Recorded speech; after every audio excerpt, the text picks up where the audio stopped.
기도하겠습니다. 주님의 은혜에 감사를 드립니다. 이곳에 우리가 앉아서 하나님의 말씀을 들을 수 있는 은혜를 주셔서 감사합니다. 주님 오라고 부르심에 순종하여 나왔사오니 주님이 주시는 놀라운 은혜를 경험하고 은혜에 충만히 받고 돌아가는 복된 시간이 되게 하여 주시옵소서. 예수님의 이름으로 감사하며 기도하옵나이다. 아멘. 서로 앞뒤로 한번 이렇게 인사했으면 좋겠습니다. 저녁 예배 오면 기쁨이 넘칩니다. 이렇게 한번 인사했으면 좋겠습니다. 다시 한번 인사하겠습니다. 저녁 예배 오면 행복이 넘칩니다. 네, 여러분 표정을 보니까 저도 행복이 넘치는 것 같습니다. 네, 오늘 마태복음 14장 22절에서 33절의 내용을 간단하게 말씀드리면 다 아시는 내용이지만 그래도 어떤 내용인지 알고 말씀이 들어가면 더 이해가 더 쉬울 것 같습니다. 우선은 벳세다 광야에서 예수님께서 보리떡 5개와 물고기 2마리로 5,000명을 먹이시고 12강주리를 남겼습니다. 놀라운 일이었죠. 그런 다음에 예수님은 급히 서둘러서 제자들을 바다 건너편으로 건너가게 하셨습니다. 네, 왜 예수님이 이렇게 하셨는가에 대한 부분에서는 마태복음에는 자세히 나와 있지 않지만 요한복음의 6장 15절의 말씀을 보면 무리들이 이 오병이어의 기적을 경험하고 난 다음에 예수님을 임금으로 삼으려고 했던 것 같습니다. 그래서 아마 예수님께서 제자들을 빨리 보냈던 것 같습니다. 그리고 이 때문에 제자들이 혹시나 정치적인 욕망과 기대로 사로잡힐 것 같은 그러한 염려를 하셨던 것 같습니다. 제자들을 보내고 예수님은 기도하기 위해서 산으로 올라가셨습니다. 그런데 제자들이 탄 배가 갈릴리 바다 가운데쯤 갔을 때에 강한 바람으로 인해서 큰 풍랑이 일어나면서 두려움이 쌓이게 되었습니다. 이 언제 배가 뒤집힐지 모르는 위험천만한 그러한 상황이었습니다. 고기잡이의 잔뼈가 굵은 베드로조차도 두려워했기 때문에 그런 것이죠. 근데 그때 저 멀리서 예수님이 물 위를 걸어오셨습니다. 물 위를 걸어오시는 예수님이 유령이 아닌가 라고 생각했던 제자들이 겁에 질려 소리를 질렀죠. 그때 예수님이 말씀하시기를 안심하라, 나니 두려워하지 마라 이렇게 말씀하고 있습니다. 두려움에 떨고 있던 베드로가 담대하게 주님에게 말씀하기를 주님이시면 나를 이 물 위로 걸어오게 명하십시오 라고 말씀하죠. 예수님은 믿음 좋은 베드로를 향하여 오라 이렇게 말하고 있습니다. 베드로는 예수님의 말씀에 의지하여 배에서 내려 물 위를 걷기 시작합니다. 한 발짝 한 발짝 예수님을 바라보면서 걷기 시작하죠. 그때 또 한 번 세찬 바람이 불어옵니다. 베드로는 이 강한 바람의 불 앞에 그만 빠져들기 시작합니다. 주여 나를 구원하소서. 예수님은 물에 빠진 베드로의 손을 잡으시면서 믿음이 작은 자여 왜 의심하였느냐 라고 하면서 베드로를 책망합니다.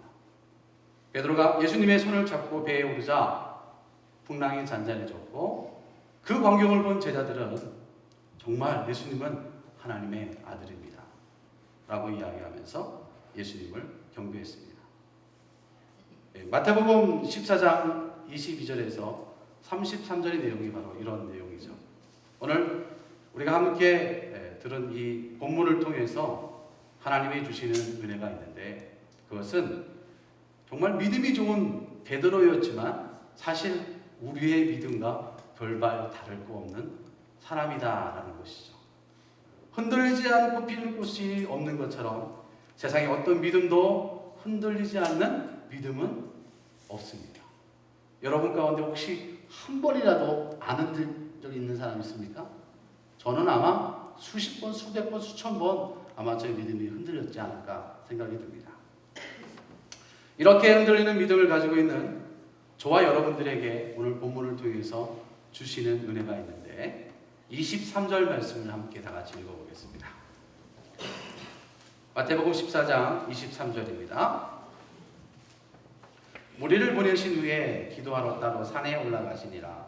저물매 거기 혼자 계시더니 예수님은 흔들리는 제자들의 그 믿음을 보시고 흔들리는 제자들의 믿음을 아시고 바로 기도하셨다라는 것이죠. 신방을 하다 보면은 여러 어려운 분들, 병환 중에 있는 분들을 만나게 되는데 그분들을 위해서 기도를 합니다. 그때 기도를 해드리면 그분들이 얼마나 기뻐하시는지 모릅니다. 그것은 아마 영적으로 하나님의 사랑과 위로하심과 치유와 기도를 통해서 전달되었기 때문이죠. 여러분, 힘들고 어렵고 낙심이 될 때에 가장 큰 위로가 되는 것이 무엇이라고 생각이 드십니까? 그것은 누군가 저와 여러분을 위해서 기도하고 있다는 사실을 알 때가 아닌가 생각이 듭니다.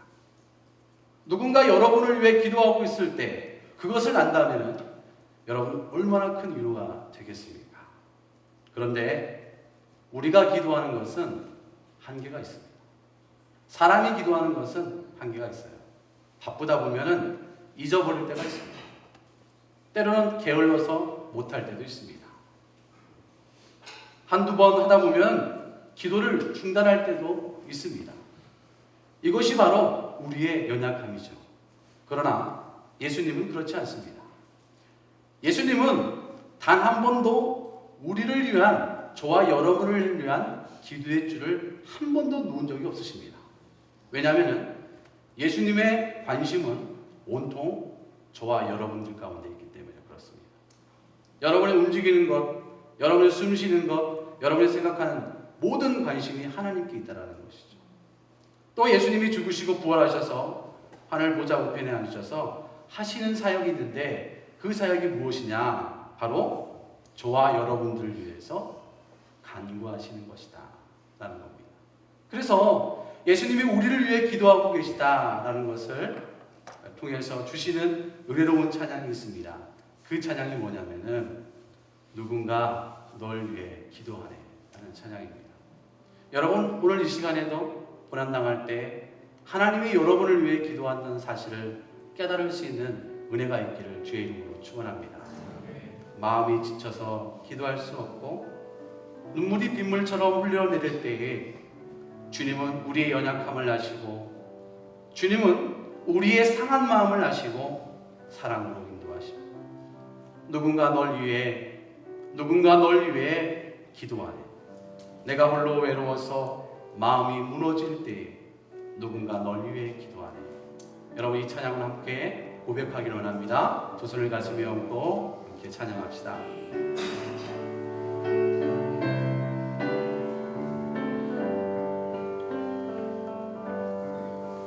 마음이 지쳐서 기도할 수 없고 눈물이 빗물처럼 흘러내릴 때 주님은 우리 연약함을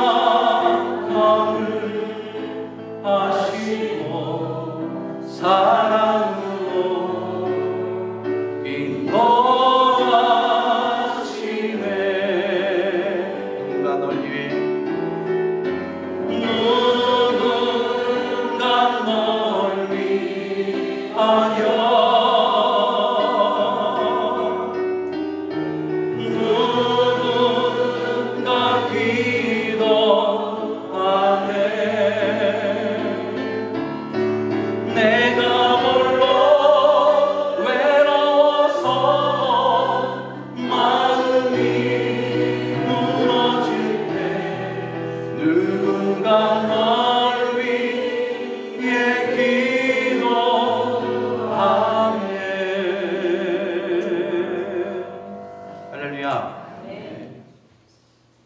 하나님이 예수님이 저와 여러분을 위해 기도하십니다. 본문의 예수님은 베세다 광야에서 오병이어의 기적을 보이시고 난 다음에 제자들에게 갈릴리 바다를 지나 가버나움으로 가라고 말씀하셨습니다.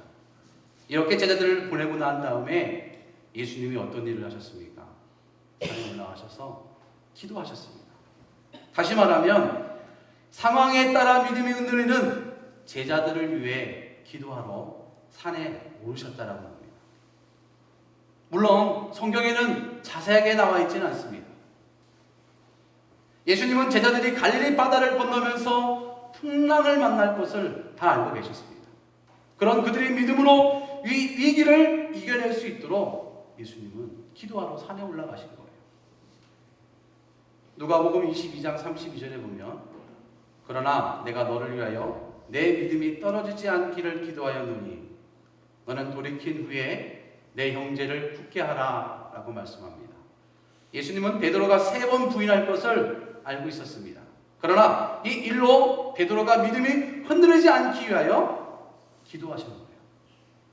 요한복음 17장에 보시면은 예수님이 세상을 떠나시기 전에 마지막에 제자들을 위해 기도하는 장면이 나옵니다. 17장 11절에 보면 예수님은 제자들이 하나가 되기 위해 기도하셨습니다. 12절에 보면 예수님은 제자들이 안전을 지켜달라고 기도하셨습니다.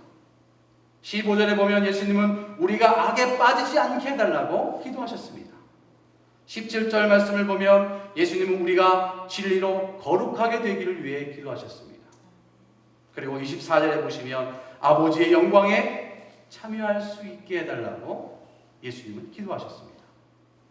로마서 8장 34절 말씀을 보면 누가 정죄하리요 죽으실 뿐 아니라 다시 살아나신 이는 그리스도 예수시니 그는 하나님 우편에 계신 자요 우리를 위하여 간구하시는 자신이라. 예수님은 풍랑을 맞아 두려움에 쌓일 그 제자들을 위해 기도하셨다라는 거예요. 예수님은 우리에게 풍랑과도 같은 인생의 위기가 올 것을 너무너무나 잘 알고 계시다는 거예요. 우리에게 앞으로 일어날 모든 일을 다 예수님은 알고 계십니다. 그때 우리의 믿음이 흔들리지 않기 위해 예수님은 지금도 저와 여러분을 위해요 기도하고 계시다는 사실입니다. 지금 풍랑 가운데 고난을 겪고 있는 와중에도 예수님은 산에서 불어오는 그 강한 바람을 맞으시면서 누구를 위해 기도하고 있습니까? 제자들을 위해 기도하고 있는 거예요. 저와 여러분을 위해 기도하고 계시는 거예요. 고난 가운데 그 바람을 맞으면서 저와 여러분을 위해 기도하고 간구하고 계시는 예수님. 예수님은 제자들과 함께 고난을 당하시면서 우리의 아픔을 함께 체휼하시는 분이십니다. 내가 아플 때 나 혼자 아픈 것이 아니라 예수님도 같이 아파하시고, 우리가 고난 가운데 있을 때 나 혼자 고난 받는 것이 아니라 우리 예수님도 함께 그 고난에 동참하신다는 것. 여러분, 이 사실을 알고 있다면 우리는 하나님께, 우린 예수님께 감사와 영광을 돌릴 수 있어야 합니다. 그러는 저와 여러분 되기를 주의 이름으로 축복합니다. 저와 여러분들이 지금까지 지내온 것은 주님의 은혜라고 고백합니다. 주님의 은혜임은 무엇이 그러시냐면 예수님이 우리를 위해 기도하셨기 때문에, 지금까지 위기 속에 어려움을 이겨낼 수 있었던 것 또한, 지금 이 자리에 앉아 하나님을 예비할 수 있는 것 또한 주님의 은혜입니다. 그리고 이면에는 우리 예수님께서 저와 여러분을 위해 기도하고 계시기 때문에 그런 것입니다. 만약에 우리 주님이 우리를 위해 영원히 충고하지 않는다면 사실 우리 가운데 구원받을 자가 한 명도 없습니다. 왜 그러냐면 예수 그리스도는 영원한 제사장이기 때문에 그렇습니다. 우리를 위해 충고하시는 분이기 때문에 그렇습니다. 예수님이 지금도 기도로 저와 여러분을 후원하고 계세요. 그 예수님의 모습을 깨달을 수 있기를 바랍니다. 그러니 여러분 힘을 내시고 용기를 가지시기 바랍니다. 주님이 저와 여러분을 위해 일하고 계시고, 이 사실을 믿고 우리의 믿음이 좌우로 흔들리지 않는 굳건한 믿음을 여러분이 다시 한번 회복할 수 있기를 주님의 이름으로 축원합니다.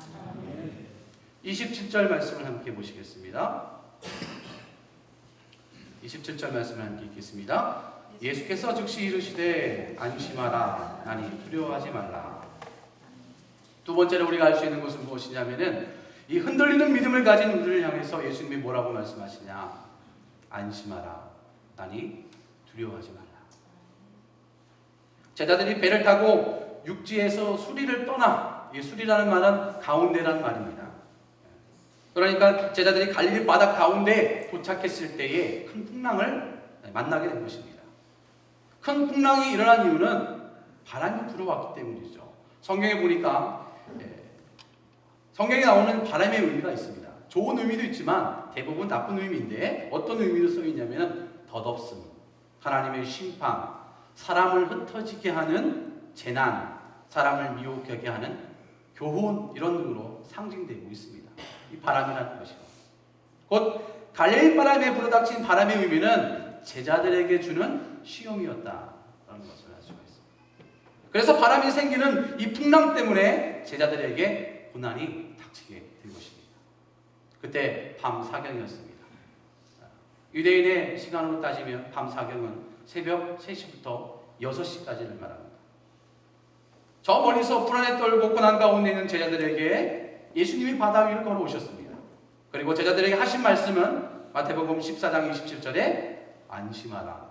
나니 두려워하지 말라. 이렇게 말씀하고 있습니다. 이때 제자들과 베드로는 예수님의 말씀을 듣고 어떤 마음이었을까요? 평안이 찾아오게 된 겁니다. 안식이 찾아오게 된 겁니다.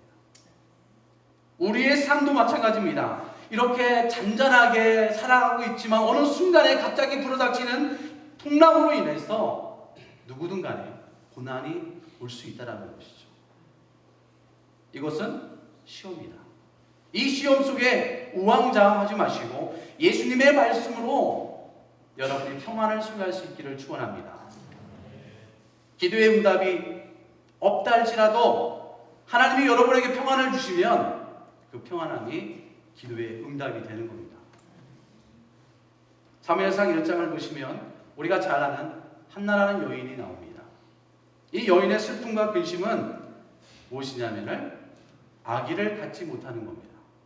게다가 아기를 못 낳는다는 이유로 주변 사람들로부터 수군수군, 그리고 그럴 만한 것도 그 당시 상황으로 봤을 때에는 아기를 갖지 못하면 저주받은 것이라고 생각했기 때문에 그렇죠. 얼마나 괴로웠겠습니까? 게다가 둘째 부인인 아내인 브린나라는 여인이 아기를 못 낳는다고 멸시까지 합니다. 그래서 한나는 하나님께 기도하기 시작합니다. 지금 한나의 기도의 응답은 무엇일까요? 아기를 갖는 거예요. 아기를 갖는 것 외에 다른 그 어떤 것 또한 한나를 기쁘게 하는 것은 없습니다. 그런데 사무엘상 1장 18절 말씀을 보니까 이르되 당신의 여종이 당신께 은혜 입기를 원하나이다 하고 가서 먹고 얼굴에 다시는 근심 빛이 없더라 이렇게 말씀하고 있습니다. 그런데 이 말씀이 한나가 임신의 기쁨을 누리기 전에 하신 말씀이라는 거예요. 하나님이 주실지 안 주실지 전혀 모르는 상황. 브린나라는 얄미운 여인이 여전히 괴롭히는 상황에 있었던 거예요. 그런데 한나의 얼굴빛은 다시 근심이 없었다 이렇게 이야기하고 있습니다. 그 이유는 한나가 기도의 응답을 받기 전부터 하나님이 그 여인에게 평안을 허락해 주셨다라는 것입니다. 그래서 우리는 기도의 응답을 받는 것이 중요한 게 아닙니다. 물론 중요할 수 있겠습니다. 그러나 더 중요한 것은 하나님이 주시는 평안을 누려야 한다라는 것입니다. 마치 폭풍 속에 엄마 품에 안긴 새끼 독수리의 평안함을 말합니다. 여러분들이 그 평안함을 누릴 수 있기를 바랍니다. 오늘 본문에도 제자들에게 지금 필요한 것은 뭐예요? 풍랑이 멈추는 거거든요. 바람이 그치는 거였거든요. 그런데 사실 그게 아니에요. 흔들리는 믿음에 하나님의 주시는 말씀에 평안이 있어야 한다는 것을 이야기해주고 있는 거예요. 예수께서 즉시 이르시되 안심하라. 나니 두려워하지 말라. 두려움으로 흔들리는 믿음 가운데 있다 할지라도 예수님이 주시는 평안함으로 평안을 누릴 수 있는 저와 여러분 될 수 있기를 주님의 이름으로 축복합니다. 마지막 세 번째로 볼 수 있는 것은 30절 말씀입니다. 30절 말씀을 같이 함께 읽어보겠습니다.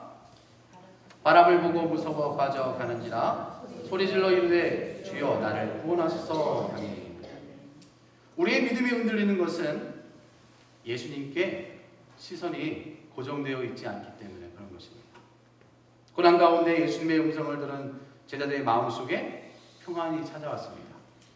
이 평안함은 다시금 고난을 이겨낼 수 있는 힘이 되었던 것입니다.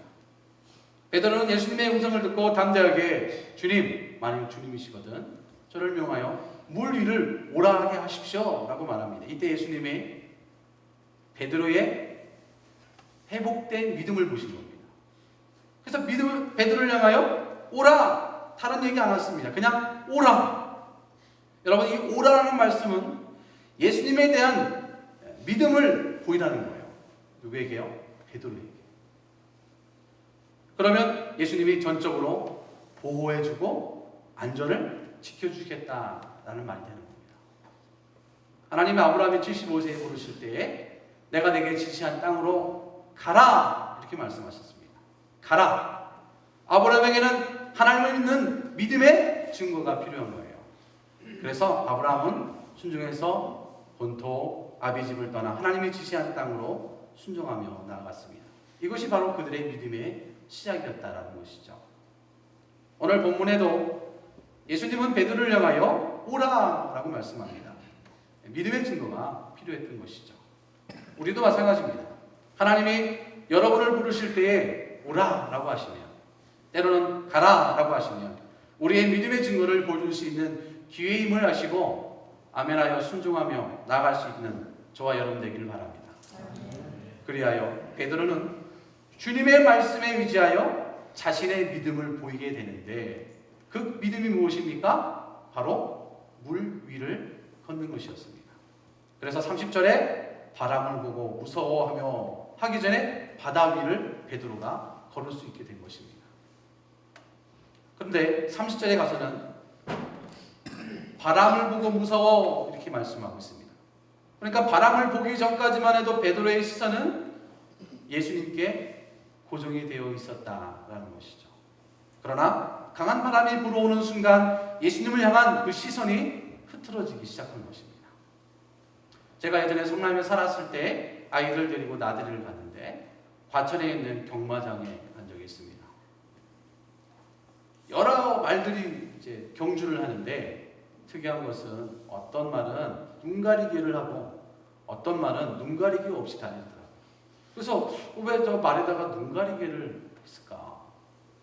생각을 해봤더니 두 가지 답이 나왔습니다.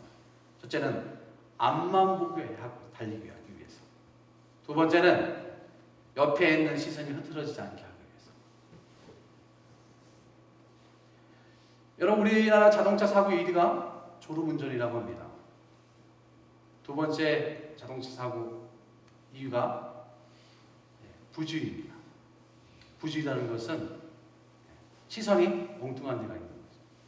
자전거 사고 1위는 전방주시 태만이라고 합니다.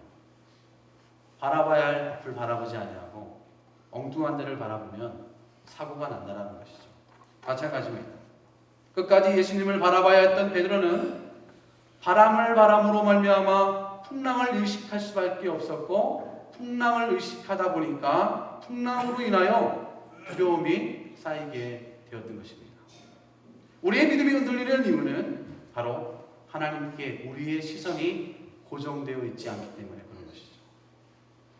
여러분, 하나님으로부터 시선이 벗어나는 순간 이 세상이라는 바람과 풍랑이 여러분을 삼키려 덤벼들 것입니다. 그래서 베드로전서 5장 8절에는 대적 마귀는 우는 사자와 같이 두루 삼킬 자를 찾는다라고 이야기합니다. 여러분이 시선을 하나님으로부터 떠나는 그 순간에 옆에 있던 마귀는 여러분을 유혹하는 거예요. 여러분을 넘어뜨리게 하는 겁니다. 물 위를 걸을 때에 아마 베드로는 자신의 믿음이 대단하다고 생각했던 것 같습니다.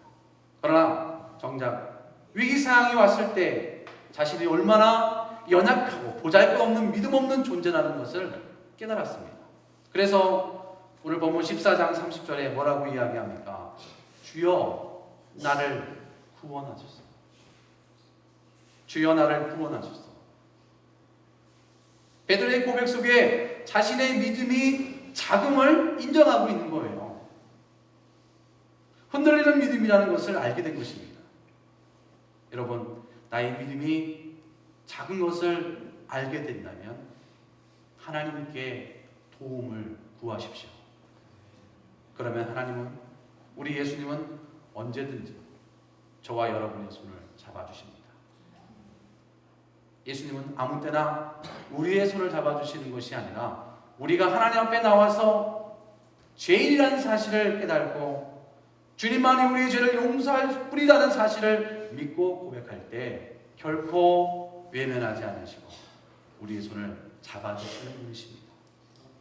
주님의 손을 꼭 잡으시고 우리의 시선을 주님께 고정하시고 그리고 흔들리는 우리의 믿음, 흔들릴 때마다 주님께 내가 과연 지금 시선이 주님께 향하고 있는 것인지를 점검할 수 있는, 확인할 수 있는 저와 여러분 될 수 있기를 주님의 이름으로 간절히 축원합니다.